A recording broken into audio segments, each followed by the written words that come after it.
వ్యాసుడు భాగవతం, వాల్మీకి రామాయణం రాసి ఆసేతు హిమాచల పర్యంతము తమ శిష్యుల ద్వారా గ్రామాల్లోనూ ప్రజలకు శ్రవణం చేయిస్తూ ఉండేవారు. అందుకే ఈనాటికి మన దేశంలో అక్షరజ్ఞానం లేని వారందరూ ఆధ్యాత్మిక తత్వము, పురాణాలు, సదాచారము చాలా వరకు తెలుసు.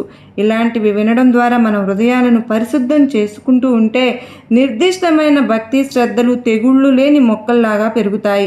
కనుక వారానికి ఒకసారైనా సరే ఇరుగు పొరుగు వారిని ఆహ్వానించి సత్కథలు విని సాయి పటానికి ధూపదీపాలు అర్పించి భక్తియుక్తంగా ధ్యాన శ్లోకం చదువుకుని బాబా వారికి ప్రసాదాన్ని సమర్పించి 10 మందితో కలిసి పంచుకోవాలి. ఇలాంటి సత్సంగమే మనలను సాయి సన్నిధికి చేర్చే చల్లని చక్కని పూలబాట. ఏడిస్తే బుజ్జగించే నానమ్మ బొమ్మ అది, ఎప్పుడూ కథలు చెప్పే తాతగారిది ఇది. అమ్మ పక్కనే నేనున్నా చూడండి, నాన్న పక్కనే ఉన్నది మా చెల్లాయండి.